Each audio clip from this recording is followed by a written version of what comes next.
Let's start this video off with a look at the dictionary.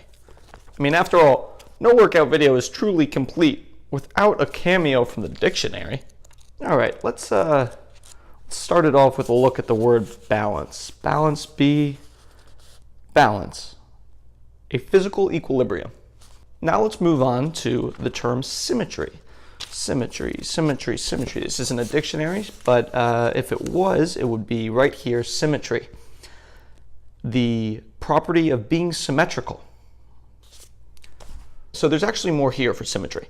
Symmetry, yes, the property of being symmetrical, but specifically a correspondence of size, shape, and relative position of parts on opposite sides of a dividing line or median plane or about an axis. Well, all of that was a bit wordy, but the essence of the two is this. Balance has to do with things in their proper proportion, whereas symmetry has to do with things in equal proportions.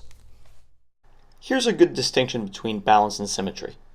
A balanced glass of red wine is about 13% alcohol by volume.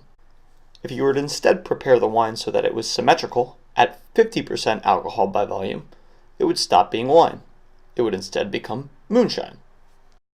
Yes, the distinction between the two terms is very slight, but it's crucial.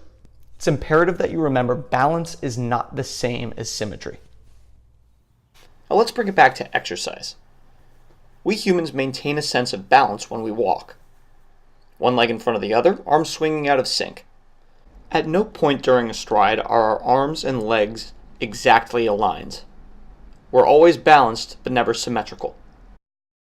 If we were to instead move forward with perfect right to left symmetry, it would look a little bit something like this.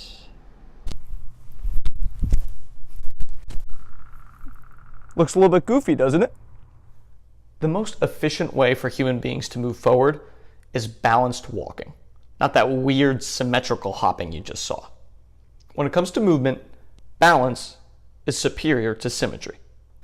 Yeah, in the gym, so many people base their workouts on symmetry rather than balance. And I actually blame bodybuilding for that one.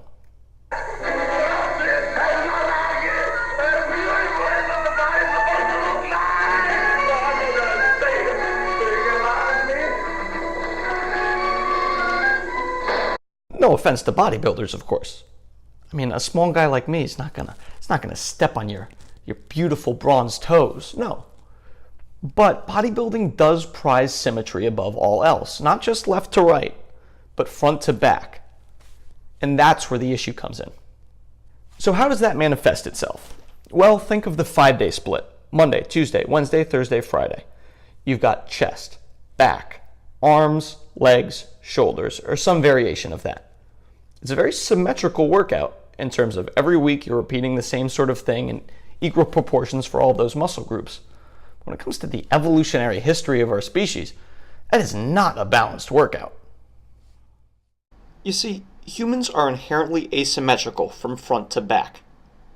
The best example of this is in our arms. Our biceps muscle originates from 2 points, whereas the triceps muscle originates from 3. The same principle goes for chest versus back muscles. The large muscles of the chest are the pectoralis major and minor.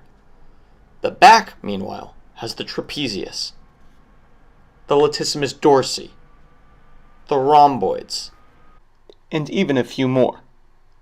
Collectively, the back muscles are much larger than the chest muscles, which goes back to the greater evolutionary purpose of the back. Stronger back muscles meant better climbers, and better climbers were more likely to survive. Therefore, evolution selected for organisms with naturally large back muscles. If instead, hypothetically, evolution favored early humans who were really good at pushing trees rather than climbing them, today's human would naturally have larger chest muscles than back muscles. But we don't, which is why a balanced fitness program should focus on back rather than chest. All of this converges to my main point, being that the human body is incredibly well balanced when it comes to 3 movements: climbing, running, and carrying. But that does not mean we are symmetrical. You shouldn't be training your large back muscles the same amount of time you train your much smaller chest muscles, just like you shouldn't be training your legs, which are enormous, the same amount of time you train your arms, which are, comparatively shrimpy. This is why I advocate for training evolutionarily more than anything else. Train around movements, those 3 movements, climbing, running, and carrying, because that allows you to naturally hit the balance that your body evolved to do. It took many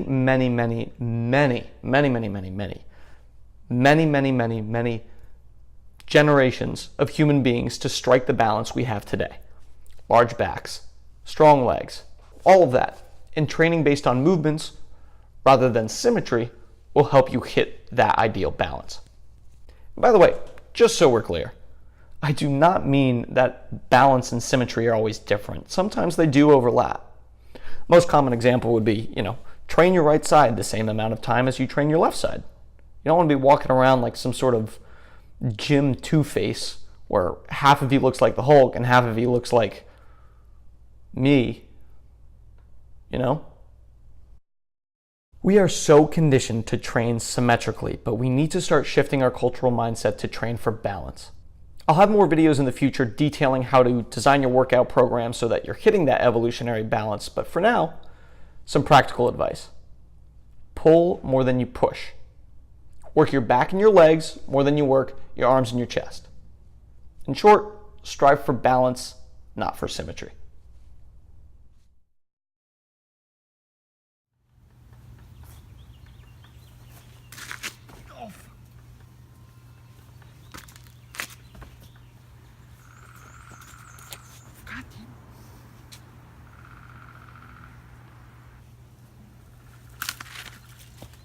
Jesus Christ.